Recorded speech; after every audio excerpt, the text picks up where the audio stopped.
Hi, everyone. Thank you so much for coming. My name is Maya Vinokur. I teach in the Department of Russian and Slavic Studies at NYU, and I'm also co-organizer along with AJ Bauer and Leif Weatherby, who are also present, of the working group on the Global New Right at the IPK. And it's my pleasure today to introduce the person who will introduce our speaker, and that is Tamara Spitzer-Hobeka, who is a fourth-year PhD candidate at NYU at the Department of Media, Culture, and Communication. And her research focuses on political campaign software. So Tamara, I cede the floor to you. Sounds good. Thank you, Maya. Welcome, everyone. Thank you to everyone who's joining us. So I'm just going to introduce our great speaker today, Dr. Ico Maly, who is an associate professor in digital media and politics at Tilburg University in the Netherlands, also editor-in-chief of Digit magazine, and a senior fellow at CAR, the Center for Analysis of the Radical Right. His research focuses on contemporary new right activism, new right ideology, algorithms, metapolitics, and digital media. He has written several books in Dutch, recent titles including Political Renewal, Digital Culture and Socialism, as well as New Right and Contemporary Anti-Enlightenment.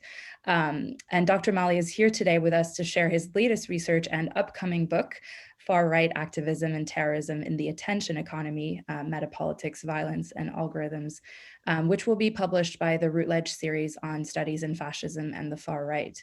So thank you for being here with us, Dr. Maly. We're really looking forward to hearing about your work. So the floor is yours. Thank you very much. And I tend to say good evening, everybody, but of course, it's only evening here in Belgium. It's very nice to talk to you and it's really an honor to be able to present a book that has not been finished yet. To be honest, I have to write another chapter or two and revise the whole manuscript. And so it's my first lecture in months. So excuse me if I'm not all that fluent and I get stuck somewhere, but I hope that at least I give something to you guys in the sense that it's useful for you. And the other way, maybe the discussion helps me in finishing the book finally.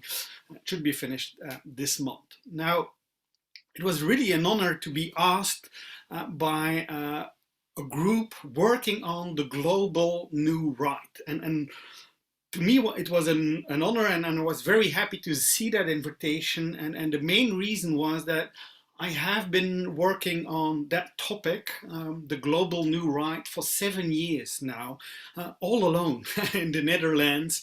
I think it was in 2018 that I first published this book in Dutch, The New Right, where I tried to make the thesis stick that we cannot understand the new right today from a nationalist or a local perspective. In Flanders, we have several right-wing groups, and if you look at their activism, you will see that they use resources, semiotic resources in the forms of memes, but also discursive practices and so on, that are inspired by the alt-right, but also by the French Génération Identitaire and so on. So the whole idea of studying the right and the right wing from a nationalist methodological perspective seemed quite problematic for me. And so I started analyzing this 7 years ago, and it started with a course that I teach in the Netherlands, Digital Media and Politics, and I teach it for a quite diverse group of students. We have students from Brazil, from the United States, from Hong Kong, from China, of course from Europe, Eastern Europe, the Netherlands and Belgium in particular. And I was searching for a topic that would make sense to all those students, that they would find data that they can read and analyze themselves. And it were, well, the first, it were the new election runners. Trump was there in 2015, of course Bernie Sanders and so on. And I remember talking to my students, convincing them to choose a politician to analyze the message that they produce and the uptake and so on. And nobody wanted to work on Trump. None of those students seemed to be convinced that Trump could be popular. And popular was important to them because they think that if they analyze a politician that is popular, they have more chances to get published on Digit magazine because it's a relevant topic. Digit magazine is the platform of a department where students can write articles if they're good enough. And I remember saying, yeah, but he makes sense. Look at what he's saying. It sounds so typical in the sense of the discourse of Trump, at least ideologically speaking, is quite successful in Europe for years. You see an ethno-cultural type of nationalism. He made sense, but to the students he did not make sense. And so I tried to explain why Trump should be taken serious at that time. Now, at the same time that I was preparing those lectures, it was June then, 2015, we had Dylan Roof shooting 10 and killing 9 people in Charleston. And I remember analyzing his manifesto and seeing the intertextual connections between that manifesto and older traditions of the right. And when I was looking at what websites do now present that type of discourse, I came across a website that was called The Alternative Right, a blog. And interestingly, when I started following that blog, I saw that they supported Donald Trump. So that is really the start of this research project, the elections of 2015. And since then, I have been looking at analyzing new right, what I call new right, and I'll explain that later on. Movements, activists, intellectuals, and politicians in Europe, especially, of course, but also a bit in the United States. I say Europe especially because, of course, I'm from Europe, and I think that in this case, this has an advantage because I look from the margins to the centers of power. And in that sense, it was very hard not to see that global connection to things. And I'll explain all those concepts in detail in the next hour, a little bit less than an hour. Now, maybe one qualifier, I do this type of research from a very specific perspective, namely from a digital culture studies perspective. So I'm really interested in how those movements use digitalization and digital culture in order to further their metapolitical goal. Now, I know that this has been advertised as the pre-launch of the book, but when I started preparing this lecture, it came to me that it's quite difficult to explain the whole book in less than an hour. So I will focus on the concept of metapolitics and how metapolitics has changed in times of digitalization. So again, from the digital culture studies perspective. I will also focus first and foremost on empirical results, on the stuff that I have been on the analysis of data, let us say. But of course, I think it's worthwhile always to say something about my methodology, because of course methodology structures the analysis and in that sense gives sense to the data and explains why maybe I overestimate certain things and see certain things that others don't, and the other way around, of course. Now, I use a digital ethnographic approach to discourse analysis. I'm a student of Jan Blommaert. I don't know if people know him, but Jan Blommaert was an ethnographer, an Africanist, a social linguist, using ethnography and from that ethnographic perspective looked at discourse. And so that means that, of course, I have a very specific perspective on what discourse is. Discourse to me, and I follow Jan there, refers to all forms of meaningful semiotic human activity. So not just the text, the linguistic text, but discourse to me is essentially multimodal. Of course, that discourse should be seen, or that meaningful activity should be seen in association and connection to social, cultural, and historical patterns and developments of views. So that historical dimension, I think, is crucial. Even if my main focus is on contemporary new right movements, I think we can only fully understand what they are doing and how they are doing it by looking at the history of that discourse. As you know, nobody has invented language. We all talk in a tradition of others. Language comes to us as a structure of givens, and that, to me, gives all kinds of analytical advantages in the sense that it allows us to pinpoint a certain discourse and a tradition of speaking. Now, of course, I studied digital discourse, and that means that I see digitalization as context. Digitalization in the sense that digital media are not neutral mediators to me, but I see them as having algorithmic agency, not deterministic, of course. They do not determine the discourse, but at least they direct the discourse in a certain way. And I'll give you several examples of that, but especially when we think about discourse and metapolitics in particular, I think it's important to have that in the back of our minds. A lot of the discourses that new right actors are producing nowadays are co-constructed by those digital platforms. They try to stay integrated in those platforms and in that sense adjust their discourse. And to me, this discourse is a social technical assemblage. It's the coming together of those two. Now, I already said discourse to me is connected to historical ways of speaking. And in that sense, the concept of intertextuality plays a huge role in my analysis. I look at contemporary discourse from that historical perspective, and this from previous uses of those same discourses, same words, but of course in different contexts. Now, connected to that is, of course, the notion of intextualization, the deglobalization or the decontextualization and recontextualization of discourses. The fact that, for instance, Richard Spencer quotes Alain de Benoist from France does two things. It's not just a reproduction of discourse, but it is taking that discourse of Alain de Benoist and using it in an entirely different context where it becomes a new text to be analyzed. And I think that notion, or the two notions together, bring an empirical agenda to my research. Now, I'm engaged in long-term ethnography, very classic. I try to find out knowledge that others already have and that sometimes takes quite a while. I'm clearly not a native speaker of English, but normally I can read English and understand what is said.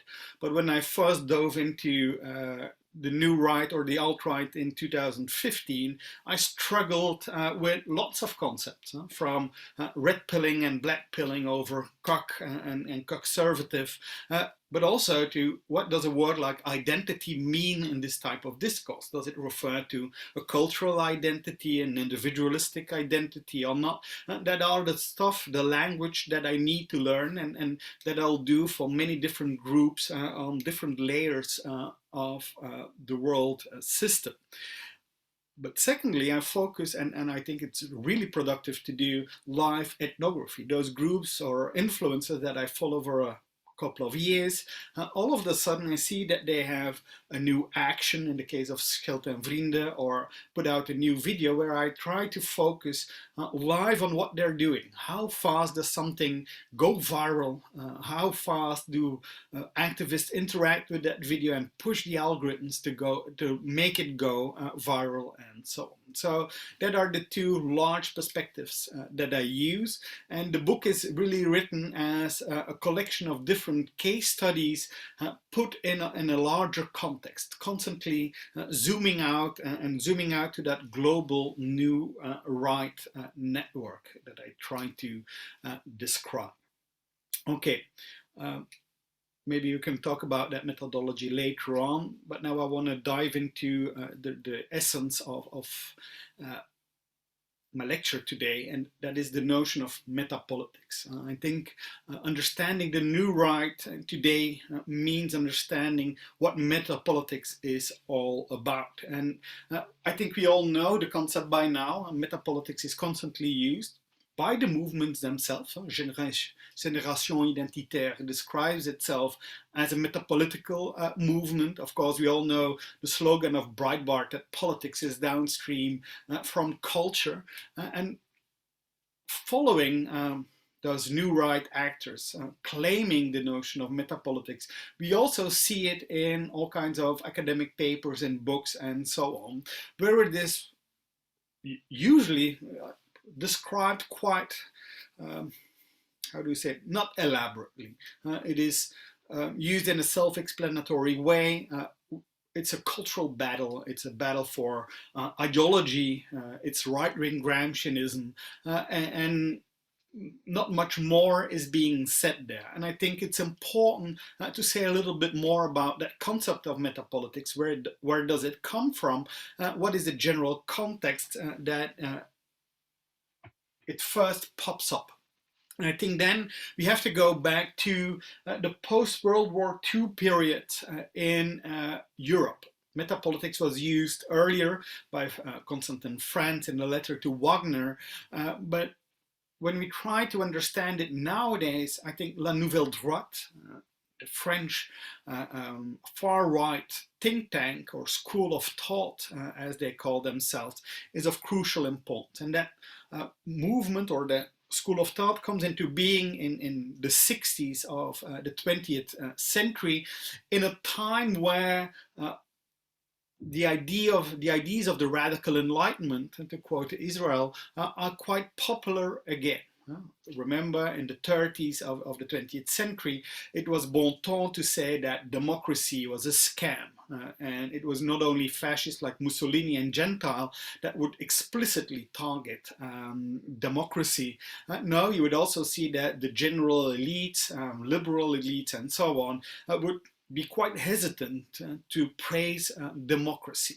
Well, of course, post-World War II, that has changed. We have the Universal Declaration of Human Rights. We see a discourse on democratization on a bigger state.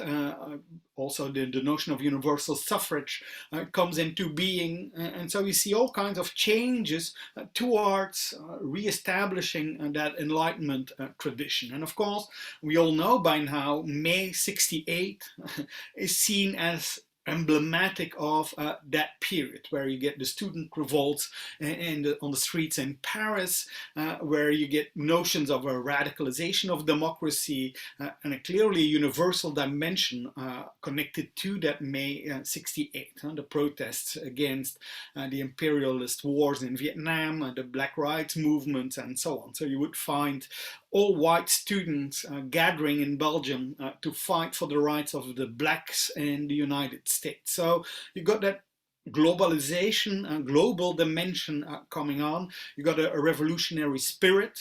Hobsbawm would say, alas, it is easier to shock the bourgeoisie than to overthrow it. But somebody like Wallerstein would make the argument that it's at least a revolution in the ideas, because May 68 meant the end of the liberal hegemony. Now, whatever you think about that, what is clear is that May 68, that there's a different May 68, not only of those left-leaning students protesting in the streets, but there was also a May 68 where a new right revolt was in the making. And that revolt starts with La Nouvelle Droite, GRECH, the Group for the Research of the European Cultures and Civilization. And the whole notion of metapolitics is intrinsically connected to La Nouvelle Droite. Okay, now this is the book of Alain de Benoist, the leader of La Nouvelle Droite. He started La Nouvelle Droite with 40 other extreme right intellectuals. A lot of them come from the colonization, the pro-colonization of Algeria movement from neo-Nazis groups and so on. Alain de Benoist, Dominique Venner, Pierre Viaille-Père Cripps set up that group with the idea that they should do metapolitics, that they should change the methodologies of the right by doing a cultural battle, by engaging in a battle for ideas, cultural and ideological battle, to abstain from political parties, violence, and all those other methods. But interestingly, he says the new right is new. Why? Because it changes the methodology of the right, but it's still engaged in criticizing the ideas of the left. So the idea that the new right would be neither right nor left is of course fictitious. It is still view from the right. It is a criticism from the right on liberalism and so on. Now, they engage in that metapolitical battle. Their first Congress in November '68 was dedicated to the notion of metapolitics. And metapolitics was the cultural battle embedded in at least seemingly academic journals, academic congresses, magazines, and sites. And that was not a coincidence. Metapolitics, according to de Benoit, should be preserved for an intellectual elite. He wants to stay away from what he calls the vulgar politics, the day-to-day politics. He wants to work on long-term change by introducing, producing, and letting ideas circulate. Now, in that notion of circulation of ideas, it is clear that he has, let us say, a very specific view on the role of the intellectual in society. The intellectual is seen as the producer of ideas, the ones that let ideas circulate, and the people are imagined quite passively as the ones receiving and taking those ideas to them. Now, ideas, a battle of ideas, but of course not just ideas, but very specific ideas. First of all, they're characterized by their anti-liberalism, anti-socialism, and anti-communism. That are the true targets of that metapolitics, to destroy liberalism, socialism, and communism. Now, interestingly, this is what Sternhill calls or what Sternhill sees as a very long tradition on the right to attack materialistic ideologies or Enlightenment ideologies. The stuff that has destroyed society, that degenerated society, that put in motion the decline of the West, were and was Enlightenment. The French Revolution, and of course everything that followed from that Enlightenment revolution. What they put next to that is the notion of traditionalism, but be careful here, traditionalism always comes with the notion of going back in time to a better time, to the time before the French Revolution, and that is not exactly what they stand for. They embrace those traditions, those older values, but the perspective is clearly forward. The notion is on a different future, a future that is grounded in the organic community. The notion that communities are growing through time, are molded through history, and are an organism in their own right that should be taken care of, that should be maintained through time. Identity is connected to that. Our identity is an identity of us becoming and are being part of a certain group. So you see new kind of blood and soil ideology coming about, a new type of nationalism, but not necessarily anymore on the level of the nation. What you see is that they invest in, on the one hand, the empire, the notion of a Europe, a civilizational Europe, or Euro-Siberia in case of Guillaume Faye, and on the other hand, regions. Flanders, for instance, and the Britain era for Alain de Benoit. Now, it is that organicism that is the foundation in their attack against Jacobinism, the idea of human rights, and so on and so on. But here is a renewal. They do that while claiming key concepts of the Enlightenment tradition, democracy, but also the notion of anti-racism and feminism are claimed. But they claim it by injecting a new theory. And this is, of course, where discourse analysis is hugely interesting and relevant to analyze it, because it draws attention to the notion that words in themselves are, of course, not ideological. It is how they are used in context, which definitions are given. And of course, democracy in the new right does not refer to representative democracy connected to the universal human rights, to the separation of powers and so on, but it's connected to the notion of that organicism. They refer and fight for an organic democracy, meaning a democracy grounded in a homogeneous people. And so they define democracy in terms of ethnocracy and not in terms of democracy. And a similar thing they do with anti-racism. They embrace the notion of anti-racism, as it's quite hegemonic in that period, but they embrace it by giving it a fully new definition. They embrace an antiracisme différentiel, an anti-racism of the differences, and I'll explain that later on. Same thing they do with feminism. They're not for that universal feminism that wants to make everything equal, but therefore a feminism of the difference that celebrates the inherent biological differences between men and women.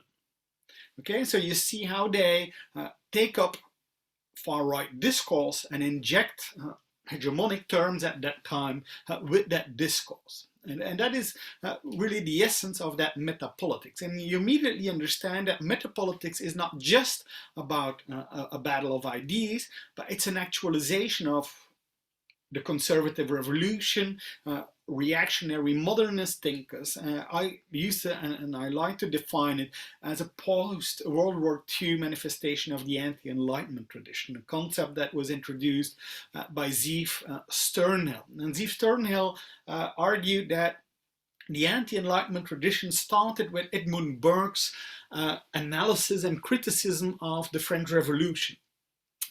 And of course with Herder's work on the nation and on culture and so on, and Vico Giambattista.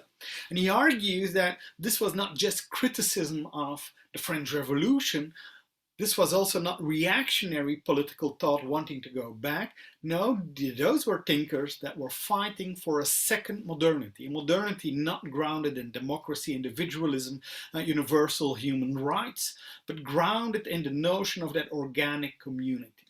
The notion, the idea that communities were created by providence and that they had a body. The metaphor of the body is constantly used by those thinkers from Burke, but also towards the Benoit Guillaume Faye and so on. The notion that that organism has a body with a head. The head is representative of the leading aristocracy, the intellectuals that should excel and should pull the nation to great heights. And then you would have the warriors, of course, and then you would have the laborers. And those different classes in society are defined as a good thing.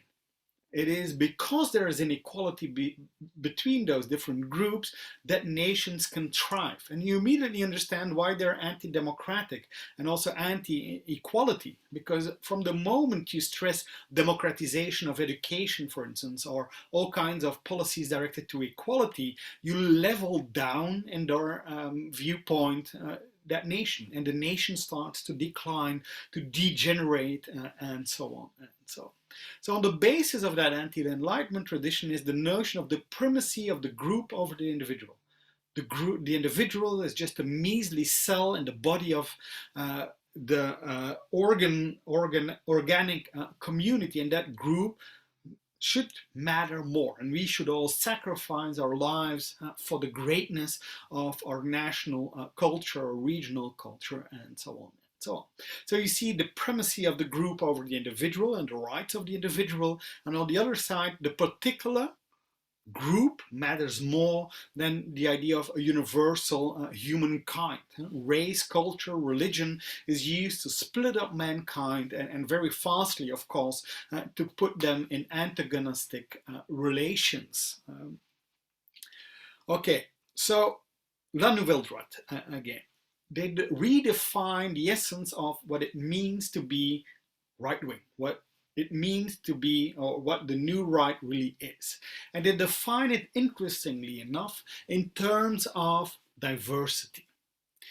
And even today, I think that is remarkable because we tend to associate discourses on diversity with the left. It is the left that embraces diversity. Well, Alain de Benoit in the book View of the Right, he defines the right as the consistent attitude to view the diversity of the world and by consequence the relative inequalities that are necessarily the product of this as a positive thing. So not only diversity, but you see how diversity is also connected to the notion of inequality, and that is defined as a good thing. And you can see that still in a meme like this, where diversity here is celebrated. Which type of diversity? The diversity of groups, of homogeneous ethnic groups. So diversity in that right-wing discourse is always referring to a pluralism of nations, of organic groups with their own language, with their own culture, traditions, and so on. What is degeneracy from the moment that equality comes in and that they, in this case, fight for the right of LGBTQ and so on, that they destroy the notion that there are only two biologically determined genders, because that is the general perspective within the new right. The same thing, you would say, similar types of memes you would see, of course, celebrating the idea of equality and so on as being bad, as being the start of degeneracy. The true enemy of the true right, according to de Benoit, is egalitarianism, the denier and reducer of the world's diversity.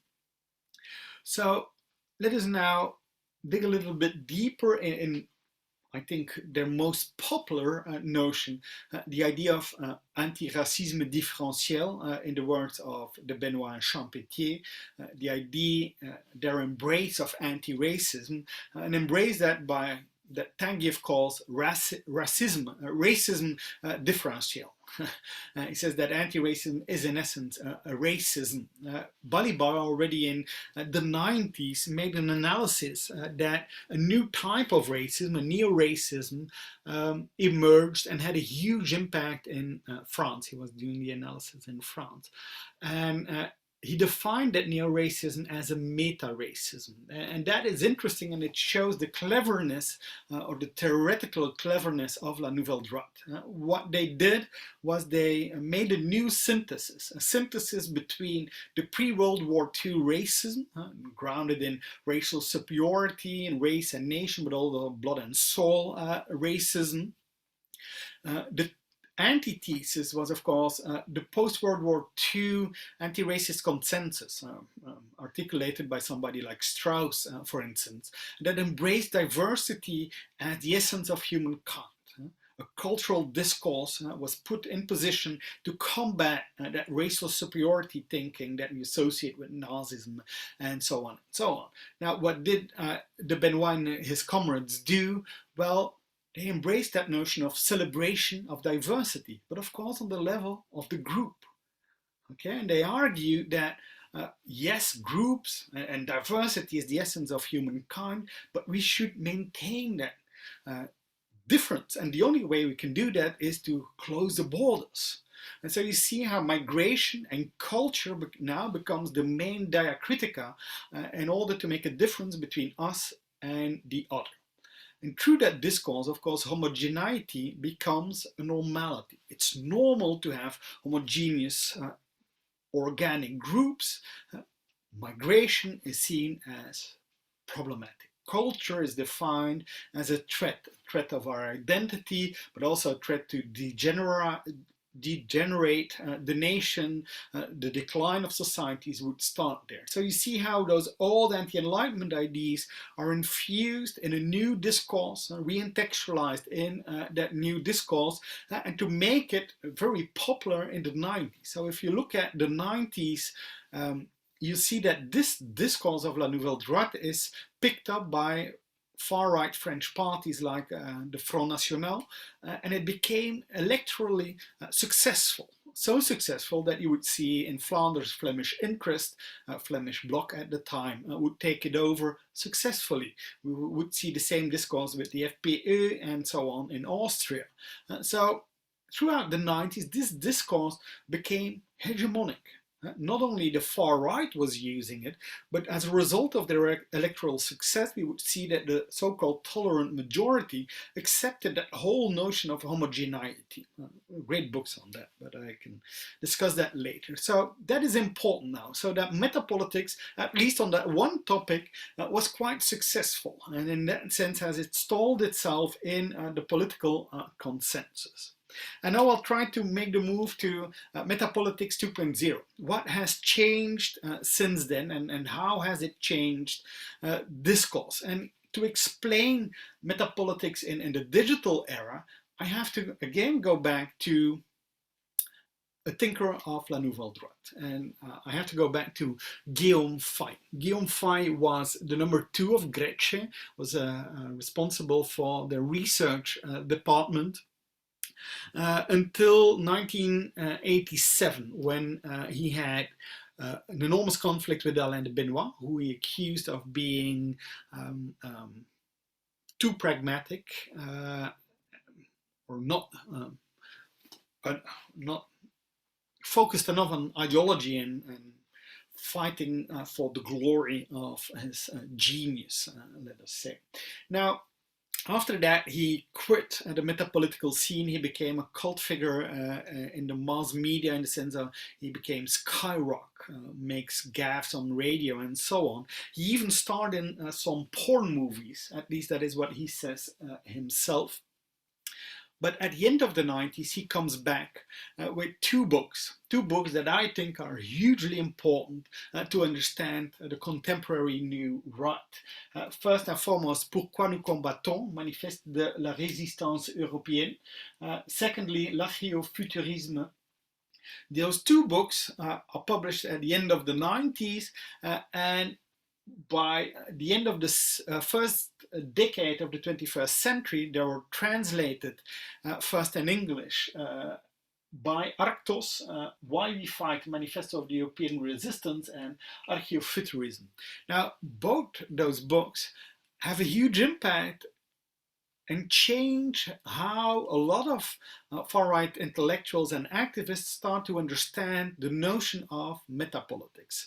Faye criticized de Benoit and La Nouvelle Droite explicitly and at length in those books. And he accused them for not reading and studying Gramsci. And I think he has a point there, because of course they just take a sort of simplified notion of culture with them that is connected to intellectuals, and culture can be produced by intellectuals and has a huge impact on society. What Faye argues that, well, but Gramsci said something else.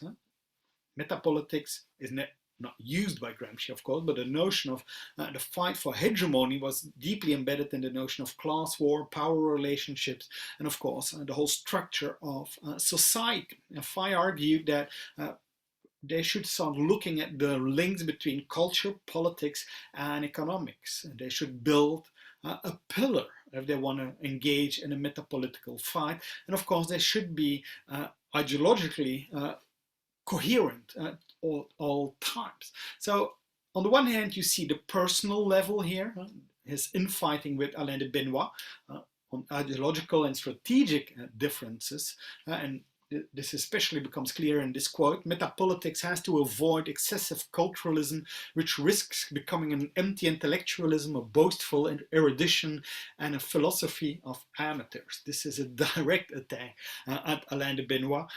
But what is really interesting and important, I think, is that metapolitics to Faye is not only a job of intellectuals, not at all. He sees politicians, activists, and movements all together as key actors for any metapolitical fight. And you cannot win that metapolitical fight, according to him, without all of them. You need that big movement. Of course, he argues even that politics was a crucial scene for the metapolitical battle. And again, context is important here. He's talking at the end of the 90s in France, and a period where Front National gains quite a lot of votes with a very radical discourse. So in that sense, he's taking more lessons from the left, in the sense that he argues that they should build a pillar that was quite visible in the identitarian movement at the same time. That starts as Bloc Identitaire in 2002, that sets up a summer school, Metapolitical summer school, and of course Génération Identitaire also becomes part of that as a fighting community. And so you get here an expansion of the notion of metapolitics, not just as intellectual battle, but as a battle carried on many different levels by many different actors in many different forms. Now, that discourse and that criticism of the metapolitics of La Nouvelle Droite is taking up on a global level. The renewed and the changes in how metapolitics is understood is an effect of Guillaume Fay's success in the 21st century, especially carried by Arctos, the global far-right publishing house that started not only to translate the books of Guillaume Fay, but also write books on Guillaume Fay. Thirdly, the notion of digitalization, digital media, Web 2.0, prosumer culture will be of crucial importance, and it will facilitate all kinds of processes of re-intellectualization and globalization. And I'll try to focus on that right now. One of the people that take up Fay's criticism of La Nouvelle Droite is Greg Johnson, the publisher of Counter Currents. And he writes two books, The North American New Right and New Right versus Old Right, in which he literally summarizes Fay's criticism. And even more, he argues not only that La Nouvelle Droite was edgy and metapolitics is important, but he concludes that the American New Right should take the lessons of Fay on board. The North American New Right, he says, is an intellectual movement with a political agenda that, because of its aims to change the political landscape, does not enjoy the luxury of ignoring party and electoral politics. From the start, they see politics also as metapolitically of crucial importance. So you see that the uptake of Guillaume Fay's discourse, and was invited several times by the National Policy Institute, by American Renaissance.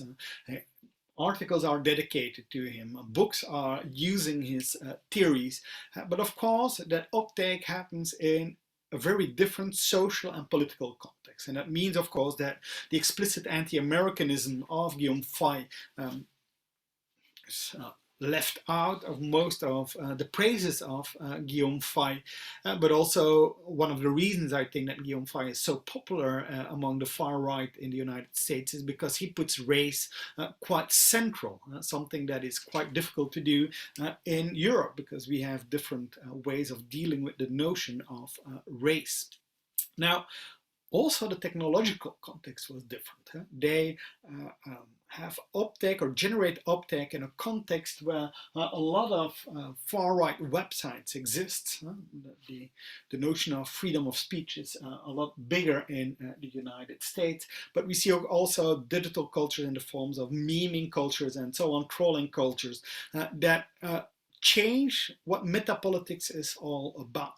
John Morgan, at the time editor of Arctos, now of Countercurrents, argued that the alt-right exists as a reflection of La Nouvelle Droite, but now in a different culture, a culture primarily of blogs, memes, podcasts, and videos. And in line with the classic essentialistic thinking of culture, he argued that that was a natural outgrowth of the anti-intellectualism inherent in Anglo-American political and cultural discourse. I'm not sure if that is entirely correct, of course, but you see how they see it themselves.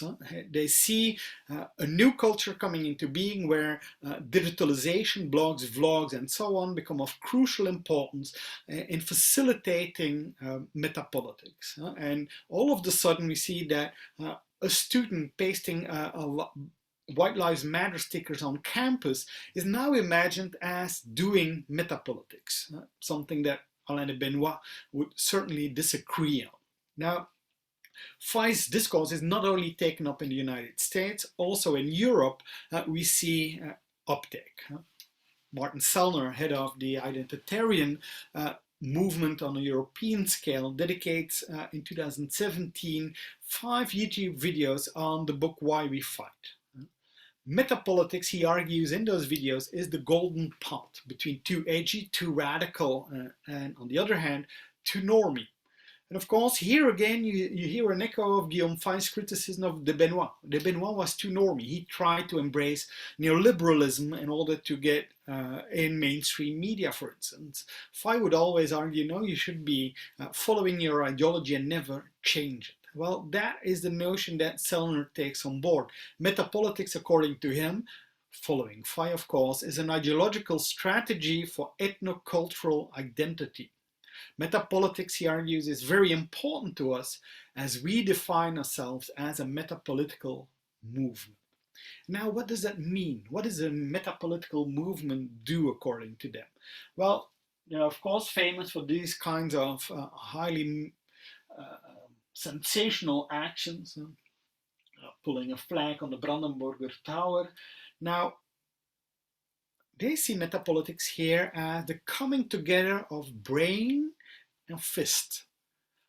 And so here you see, just read the content table of the books of Guillaume Fay, and you see a discourse of war.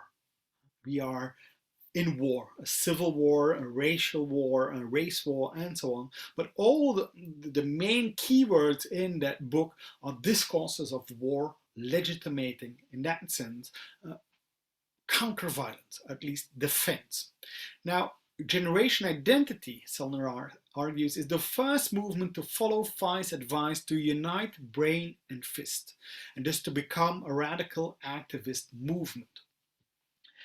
And they focus on these kinds of activism that is very sensational, ready to be taken up in the whole hybrid media system, and that's exactly what they do. What matters here really is not so much the action in itself, the protest march, but the remediatization of it on digital media. Génération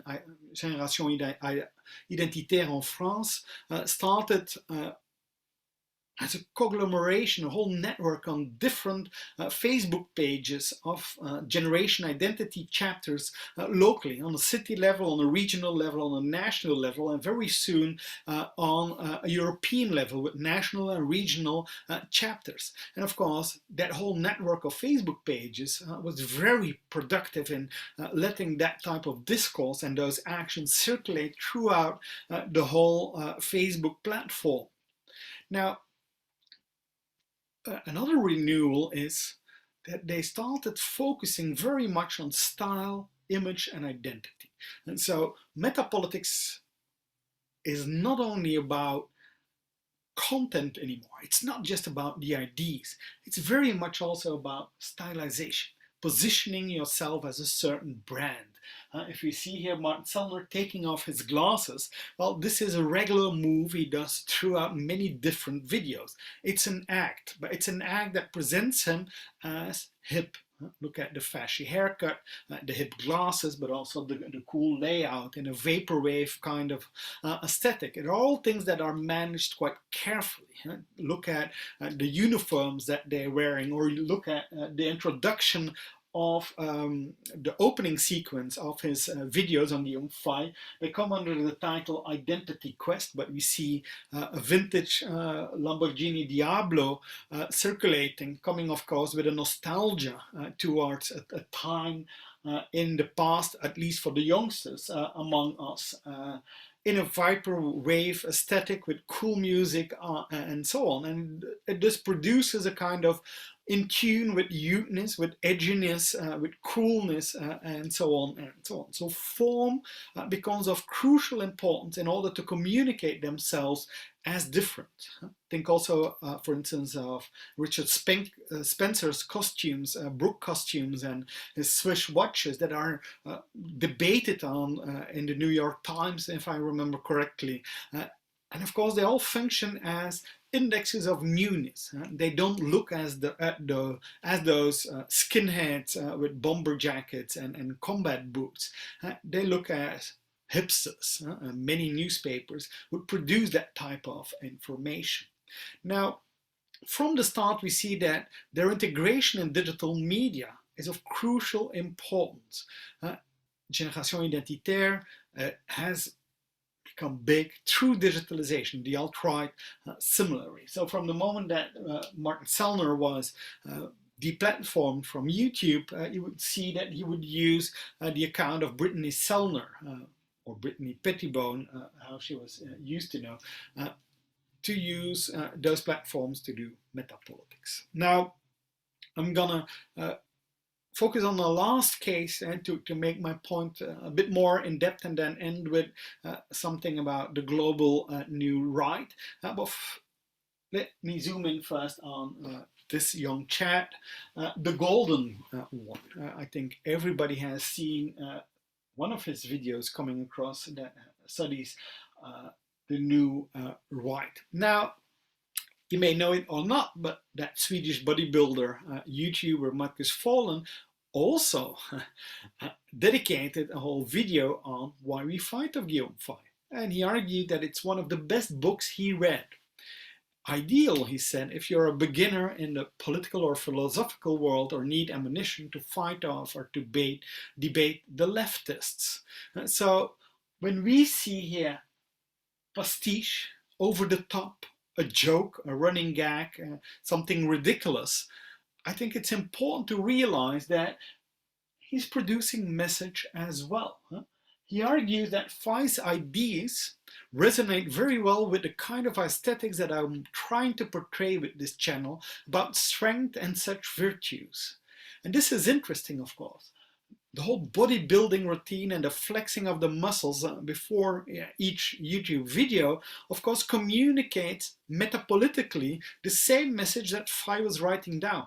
Namely, the idea that the far right, the new right, needs warrior. We need a warrior class, a class that is ready to fight, sacrifice their lives for the goodness and the greatness of the nation. And we should stop devirilization. We should build alpha men, not beta men, that the left, the cultural Marxists, the feminists are producing right now, because they destroy society.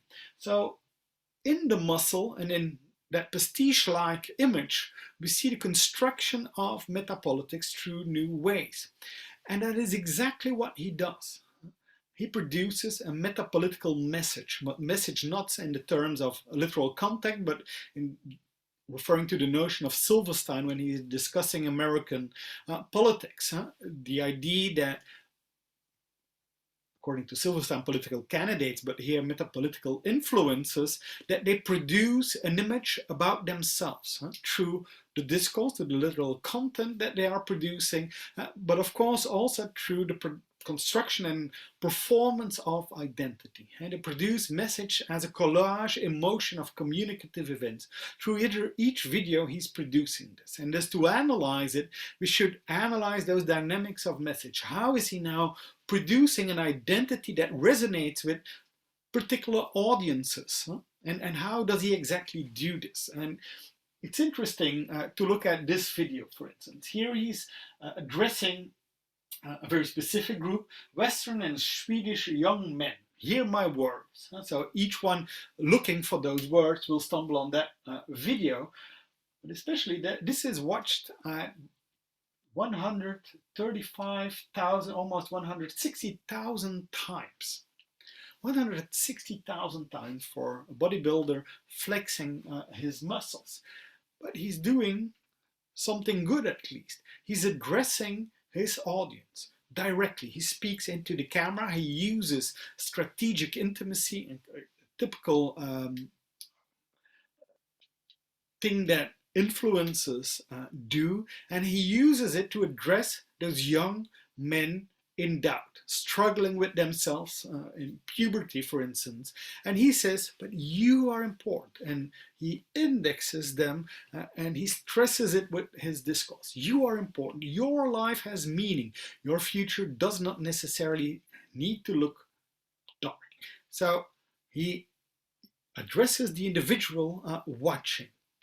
But he immediately pulls out and says, yeah, but this is your land.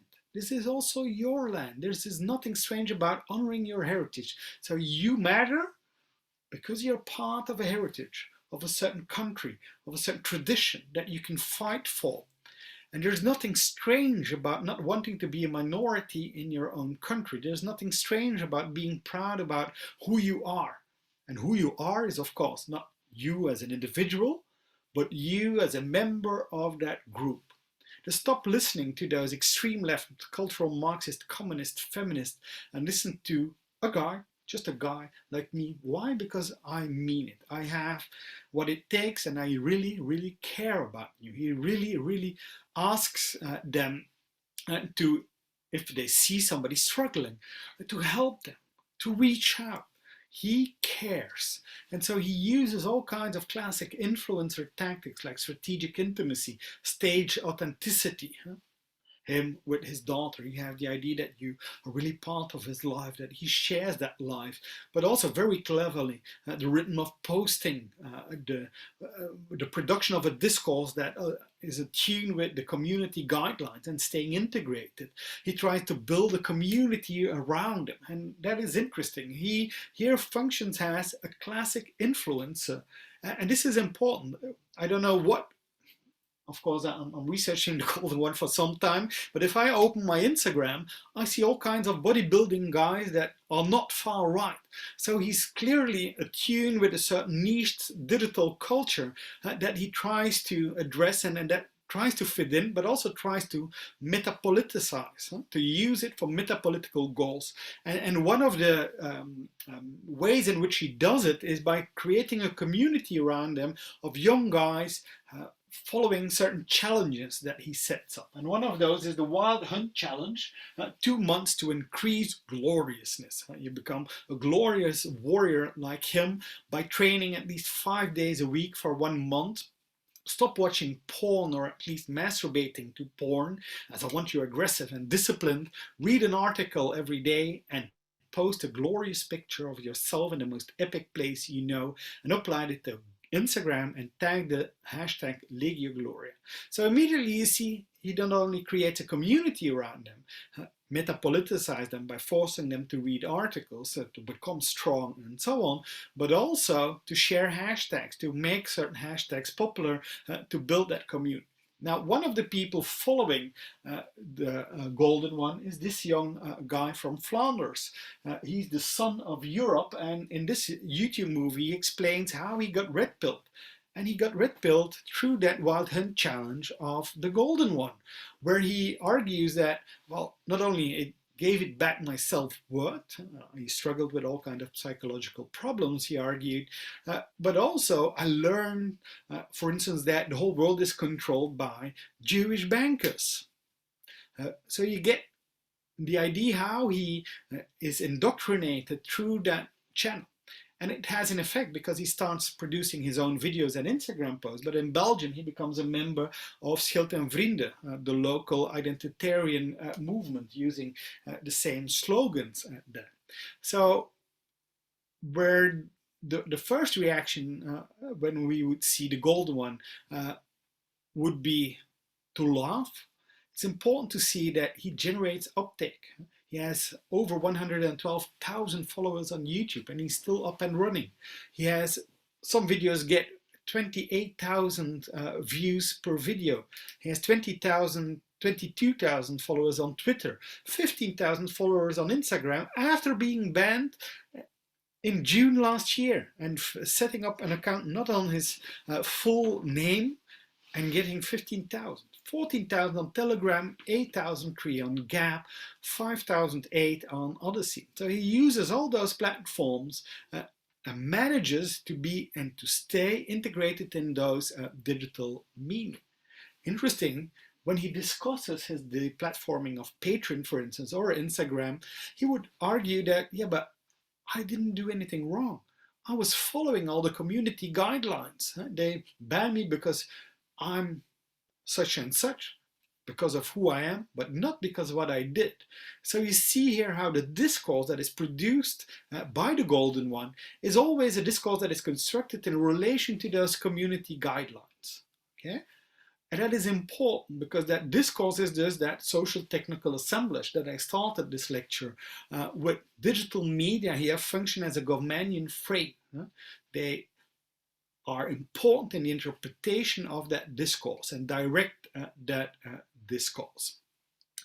Okay, I have 5 minutes left, and that is exactly what I'm gonna use to zoom out a little bit. I have been very deep into the notion of metapolitics and the changes in metapolitics, but now I want to move to that global new right. So I started by the notion of metapolitics by Alain de Benoit, who saw it as the prerogative of the philosopher kings. But that, of course, has clearly changed. Metapolitics is democratized. Of course, not in the sense that they now are fighting for representative democracy or an enlightened democracy, but in the sense that it's not just the intellectual anymore, but it's activists, movements, influencers, students pasting stickers, politicians, anonymous accounts on Instagram like Worth Fighting For that are posting images with one sentence or two on pasted on it, but they're producing and contributing to a metapolitical battle, trying to change our perspective on things. So the difference between metapolitics and metapolitics 2.0 is to be found in the actors, not just the intellectual elite, but also the prosumers, the influencers, the activists, and so on. Also, the form has changed. The long papers, the articles, and the books are still there on some sites, like the Occidental Observer and Countercurrent sometimes. But of course, it's now also to be found in vlogs, memes, trolling, hashtags, actions of the identitarian movement, and so on. The content and the form, it does not matter. It's not just about the ideas, but it's also about the production of identity and the recognition of the audience. It's targeting that layered audience, not just the mass audience of a nation, but audiences in different parts of the world, and also addressing algorithmic audiences, trying to produce posts that generate uptake, that circulate. And so we see that now digital culture and the algorithmic logic is determining how metapolitics look like. In that sense, we could argue that Metapolitics 2.0 is an index of that global new right culture. We see it in Russia, we see it in the UK, we see it in Europe and the US, and it works at the highest scale of vernacular globalization. It's not the norm in globalization, it's a vernacular culture, sometimes in the margins in certain countries. Other times it's more in the open if certain politicians get elected and so on, but it's carried by identitarian activists, alt-right fractions, influencers like Brittany Pettibone or the Golden One, websites and think tanks and so on. What we see occurring, according to me, is a global new right culture that is visible in that metapolitics as a strategy, as discourse, but also in all kinds of practices like trolling and memeing, in certain styling and in infrastructures. Very specific infrastructures like Arctos, working on that global scale, and Gap, very right-wing oriented, but also those mainstream digital media that are can still function as important infrastructures in enabling that global new right culture and more niched platforms. If we look at style, it becomes quite obvious. If we now look at Richard Spencer, Gavin McGuinness, Martin Sellner, or Dries van Langenhoven from Schild en Vrienden in Flanders, they all sport a certain fashion-like haircut when he's in his function as politician right now. He wears suits, or as the leader of the movement, he would wear suits. And other times they would wear hip brands like Lyle and Scott and Fred Perry, or their own brands. Important here, this is not global culture, of course. The logo of Schild en Vrienden only works in Flanders. It is an indignation or a deglobalization of a certain style that is there. Women sport modest fashion and produce this, that nostalgia to bygone eras, to the 50s, to the 60s, but sometimes also to the 19th century, wearing farmers' dresses and so on. Now, that style is important, and you'll see this in this meme, for instance, where you get members of Schild en Vrienden present themselves as Chad nationalists. Why? Because they wear that suit. So that suit is a diacritica between them, the Chad nationalists, and the virgin communists that wear sloppy clothing and so on. So all of a sudden they become the ideal son-in-laws, that far-right, and the suit is this, metapolitically speaking, functional. Now, a last example to explain how I look at that global new right is, of course, Pepe. You cannot have a lecture on the new right without mentioning Pepe, even though he's quite old, of course. But it's an excellent example of the complexity of that global new right. You see, of course, Pepe or Trump as Pepe. The hair alone is enough to index him. The US border, which is unfortunately for new right activists not a wall but a fence, but it's meant to keep Mexican migrants outside. So this meme works in the United States and it can work outside of it because it gives a general message. But what we see is, yes, this is taken up by other activists in other countries, but there it's deglobalized again. Here we get the hair now references Marine Le Pen, and she keeps migrants out, but they are not Mexicans anymore, Muslims, of course. Wilders gets Moroccan migrants out, the AfD gets migrants out, all Muslims, of course, Poland and so on, and the same thing we see in Flanders. So the same meme, the same resource is taken down and made to work locally by adjusting certain things. And this is important, I think, to understand that whole notion of the global new right. Global, when I use it, does not refer to processes of homogenization, but it refers to processes of englobalization. The meme from the alt-right and the meme practice in relation to metapolitics is globalized. Movements all over the world use that now, but it's deglobalized again. They use it with adjustment of resources to make it work in that local context. And the global new right to me refers to a polycentric, layered and transnational network of activists, intellectuals, politicians, and so on, where certain of them work on a global scale like Arctos, but others work on a European scale like the identitarian movement, and still others work on a very, very local scale. And they are connected to each other, but it's not part of one mass movement. We see all kinds of micro-hegemonies, I would say. I'll end here, 5 minutes too long, but I hope it made sense to you. And for the people looking for literature, I can send this PowerPoint, and I listed several of the articles that are already being published that I have taken inspiration from for this lecture. Thank you very much. Thank you, Dr. Maly. It's very helpful to hear so clearly trace this history of the intellectual roots and the evolutions of the new right and Metapolitics 2.0. Thank you, everyone, also for joining us today. If you have any questions that you still want to drop in the Q&A portion, please type them now. I will take moderator privilege and start us off in our discussion portion. I just wanted to ask you, Dr. Maly, what has happened to regionalism in the sort of story of the metapolitics from 1.0 to 2.0, because you were saying how there was sort of a nationalism that wasn't of a nation, but of Europe and Guillaume Faye and sort of regions for Alain de Benoit. But that seems to have been completely sort of discarded unless I'm mistaken. And sort of a cheeky follow-on question to that, because I'm actually based in France and my field and my research is in here. I'm super curious to hear what you have to say if you have been following Marine Le Pen's discourse and specifically, for instance, on Europe and how she spoke about it in the presidential debate. So that would be super helpful to hear you comment on that if you can. Okay, I think the regionalism is still there, but what is in I think the last years has been highlighted is that focus on, at least in Europe, on Europe. The whole notion, the meme that you see circulating constantly right now is no brother wars. And that no brother wars, even now in the context of the Ukraine-Russia conflict, becomes a very central notion. So I think it's still there.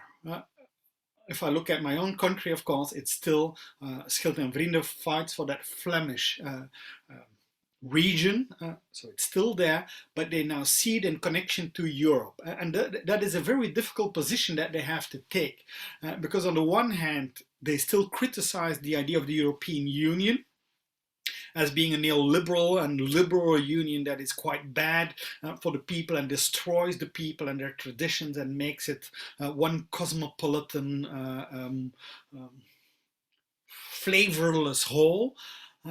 But on the other hand, they fight for a Europe of people, of communities that are still having their right to culture, to traditions, and so on, but that find each other as a civilizational bloc. So I think that is still, certainly in Europe, is still there. The French elections and Marine Le Pen's discourse, I must admit, I have followed the French elections, but I followed it from the perspective of the former Génération Identitaire, who was now largely mobilizing under the banner of Génération Reconquest, and this was fighting for Zemmour. And so that was really interesting because now, finally, I think they found a candidate that they saw truly as their own. So the alt-right sponsored Trump, but they never saw him as a candidate that was alt-right. But I think Génération Identitaire truly believed that Zemmour was their candidate and the one that could make it and so on. That's really helpful. Thank you. Maya, please go ahead. Sure. I'm going to lower my hand because it's like a pet peeve of mine. Thank you so much for that talk. It was super interesting. It connected a bunch of things that I personally have been thinking about for a long time, and like helped me see how they're actually related. I have a question that I think is like kind of piggybacks off of Tamara's, which has to do with what I see as a paradox between generality and specificity. Like on the one hand, what we've seen since the advent of the internet as like a tool of mass communication is that all of these theories that used to be isolated to their national and linguistic niches, like, like Evola or Schmidt or whatever, like they get translated and then, as you say, like digested and disseminated, like precisely. So in a way they stop being, Carl Schmitt stops being German, and he starts, for example, to be Russian also. And then on the other hand, so you have like kind of like a leveling of the discourse. But then on the other hand, you have further siloing into ethno-nationalist boxes, so that, like, and again, like I'm using the Russian example because it's the one I know the best.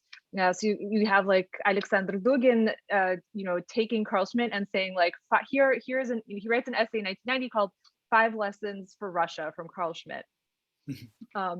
So I don't really know what to make of this exactly. Even things like meme styles and moods are no longer just isolated to the national context from which they spring, because like when I look at the Russian internet, I see the exact same formulations and kind of, it's hard to explain, like moods almost, right? And they've been, or styles, and they've been naturalized, they've been Russified. Or like I saw like a horrible photo of a Russian soldier in Ukraine and he had like a Punisher logo sewn to his sleeve. Or the fact that they're using Z and Z Latin letters, right? So I just was wondering if you had any thoughts about how those two seemingly contradictory poles interact with each other. I think that work has been done before me, I think. And if I can direct you to one book that you should read on that, it's somewhere on the ground here. It's this one, The Social Linguistics of Globalization. Of course, it's a completely different topic, in the sense that he deals with how discourses travel through space and what that does with discourses. But I think the main argument that sticks to me and that explains a lot of this stuff is that we should not see globalization as that movement towards homogeneity, but we should see it as a transportation of locality in locality.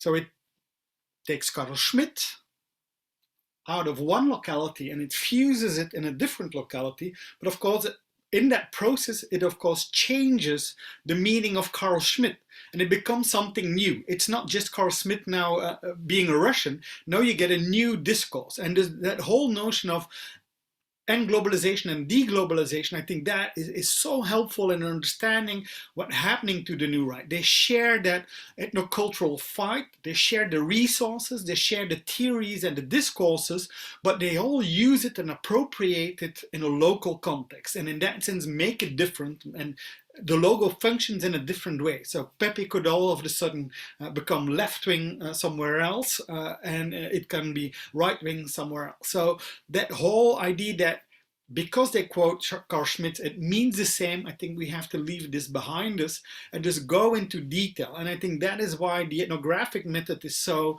useful, because it forces you to look at the exact context in which things are used and what meaning that they have in that context. I hope that this is a bit of an answer. Yes, thank you. And I'm sorry, just a quick follow-up. So what does that tell us about like possible tactics of resistance? Like if anything, I mean, we already, like, it's already been obvious for a few years that like anything can be anything. Like the whole thing with memes is that they're easily translated from one context to another, and their ideological orientation is constantly shifting. So, you know, how do you resist? That's a very difficult one. But I think that the main lesson to me always, I give a bunch of lectures to civil society always in Flanders then. I think the main lesson of the success of the right is to be found in metapolitics in itself.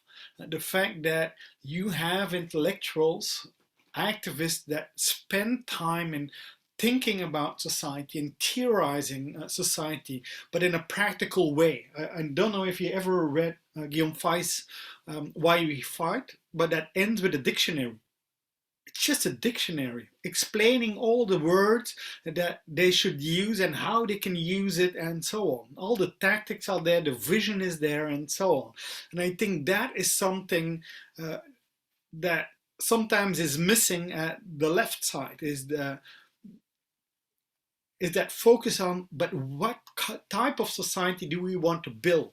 So their future is, their perspective is very much on the future. They know where they want to end the story, and they have all kinds of disagreements on many levels, but at least there's that vision, a kind of a shared vision, even if it's very rough. But it's the idea that it should come to an end of that cosmopolitan globalists should shut up, and we should again have females that are at home having children and so on, and caring, and they present that in the most unbelievable ways. Dries van Langenhoven had a podcast and he said 5 Instagram accounts that you should follow. I forgot the name, but one was an Instagram account of a woman with 8 children living in the United States on a farm making bread every day. And he adds, yeah, but it's not political. But of course it is completely political, because it's a highly stylized image of what an ideal society should look like, and an ideal family should look like. A woman making fresh bread, children running around a farm, and the husband going out to work. And you get constant projections of what a good future could look like. And I think that image is an important one. It gives hope. So on the one hand, they constantly project degeneracy, decline, everything is destroyed and so on. And on the other hand, they have, look at how beautiful things could be. So we have a question from one of our participants, David Silverberg. Thank you. This has been a very interesting talk. I have a question about the way that this international network with shared memes, shared discourse, and an international vision functions now as opposed to how it used to. I'm going to keep reading directly on. As you were talking, I was thinking about the international network of far-right activists starting in the late 70s and early 80s, and the adaptation of, let's call it, the skinhead uniform, also centered around mass use culture. While the popularity levels now are quite different, and the type of subject position newly radicalized young men are being asked to inhabit has changed quite a bit, the warrior discourse is obviously still omnipresent, as you have highlighted. I wonder what would happen if we apply the frameworks you are proposing here to the past. Would we get both a different picture of what is new about the new right, as well as how early internationalists far-right formations functioned? Thanks again. So past and present, stylization. I'll let you take whatever portion you'd like of the question. That's a lot to chew on. I'm not sure if I'm that qualified to answer the first part in the sense of the international network of the 70s, but I can hark back to the idea, of course, that globalization is not new at all. Globalization did not start in the 90s. Globalization started in the 16th century, of course. So in that sense, the fact that we have far-right globalization is also not new. In the 30s, for instance, a lot of fascists had a European vision and not a nationalist one. So a lot of the issues were already there. I think the main difference now as a result of the internet is the intensity, the scale, and the fastness of things that are changing. And the marginality, I think, is entirely different. Metapolitics, to me, the big change is it's hard to find journalists that see through metapolitical activity right now. The skinhead, to my knowledge, at least in Europe and Flanders, has always been described as a very radical, marginal figure. Even though connected, it was always detested. It brought back memories to the worst period in Europe, the Holocaust, and so on. And it was something that you could not find acceptable. The notion of metapolitics and the fact that it circulates beyond national borders has the effect of normalization of certain ideas. In Flanders, for instance, the whole notion of democracy is determined by the far right. Democracy, when I was a young child, was described as notions as democratization of public education. The idea that you would grant access to more students. Today, when they talk about democracy, it has only been talked about in very specific ways, namely as the people speak. And inherently, they take on board that far-right discourse. And I think the main difference is there. Yes, globalization and international networks have always been there. Think about May 68 for the left-wing students. That was also an international movement connected through television and seeing practices of protesters in the United States and topics and so on. So the same thing you see on the right. What is different now is the fact that it's metapolitically stylized, I think, the fastness of things, the impact of things, and I wanted to add something, but I'm forgetting it right now. Well, just so everybody knows, we are coming on to our last 5 minutes. And so if there aren't any further burning questions in the Q&A or amongst our panelists, I just wanted to pick up on the fact that you talked about a dictionary of like the metapolitical 2.0 words. And I was just curious, at one point in your presentation, you spoke of how words in themselves are not ideological, and therefore what you have been tracking is how certain keywords like democracy, anti-racism, and feminism have been injected with kind of new meaning and new theories behind it. I'd love to know if your book, or in the future, you would maybe consider writing a sort of a small lexicon of these new versions of the words, or maybe if you've already thought about it or written it somewhere, I'd love to read it. No, I didn't think about that, and I didn't write it either. I think the book in itself is an analysis of all those concepts. So if you read it, you will know how they have changed. But I didn't do it. Yeah, maybe if I have time. Time is always the problem. Yeah. The book first. Well, I think since there seems to be no further hands raised, etc., it just leaves me with thanking you very much for your time and your insights, and everybody for joining us for this conversation.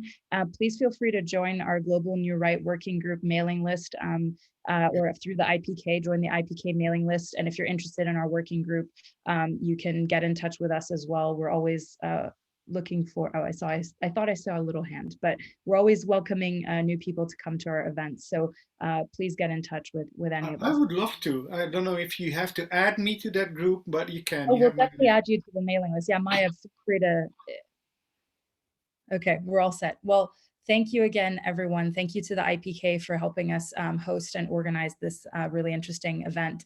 Have a great rest of your day and week to everyone. Thank you very much. Have a good evening.